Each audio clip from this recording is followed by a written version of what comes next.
যে ট্যাঙ্কে থাকার কথা কেবলই সমুদ্রের পানি, সেখানে মিলল রেকর্ডের চেয়ে কয়েক গুণ বেশি ঘনত্বের বিষাক্ত হাইড্রোজেন সালফাইড। সীতাকুণ্ডের জাহাজ ভাঙা কারখানায় 9 শ্রমিকের মৃত্যুর পেছনে এই গ্যাসের বিষক্রিয়াকে প্রাথমিকভাবে দায়ী করা হচ্ছে।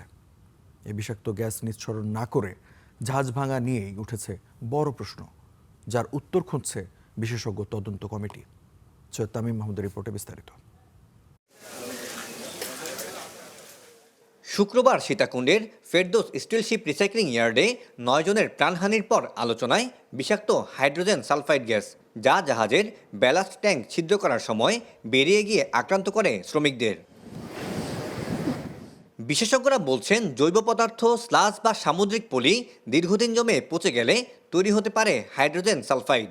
এছাড়াও রিসাইক্লিংয়ের বর্জ্য ব্যালাস্ট ট্যাঙ্কে রাখা হলে তা থেকেও উৎপন্ন হতে পারে এই বিষাক্ত গ্যাস, যাতে নিমিষেই ঘটে মৃত্যু। তাই দুর্ঘটনা এড়াতে জাহাজ বিচিং করার সময় সমস্ত হ্যাচ ও মেনহোল খোলা রাখতে হয়, যা এই জাহাজে করা হয়েছিল কিনা সেটি এখন বড় প্রশ্ন।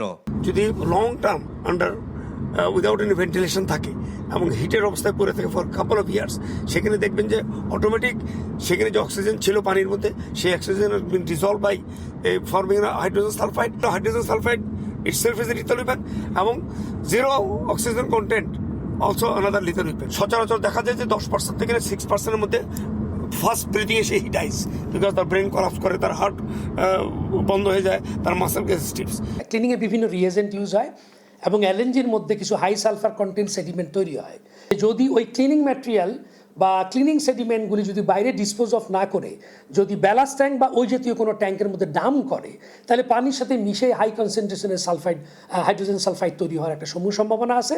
High density hydrogen sulphide PPM is too high, highly toxic, যার ফলে লো এক্সপোজারে কম সময়ের মধ্যে তার এফেক্টটা বেশি হয়েছে।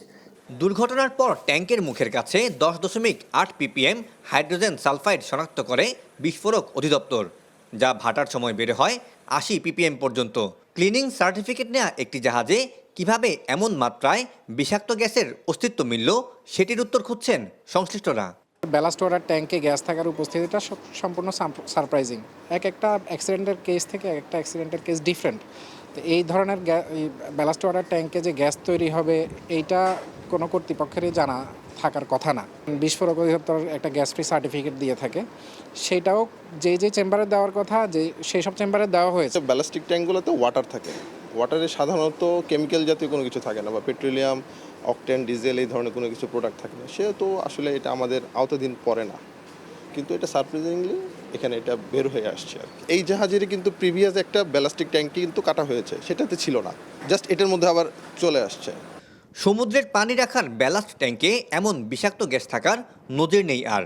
এই দুর্ঘটনার কারণ উদ্ঘাটনে বিশেষজ্ঞ কমিটি খতিয়ে দেখবে ট্যাঙ্ক পরিষ্কারের নথি, ভেন্টিলেশন রেকর্ড ও নিরাপত্তা ব্যবস্থার আসল চিত্র। Syed Tamim Mahmud, star news, Chittagong.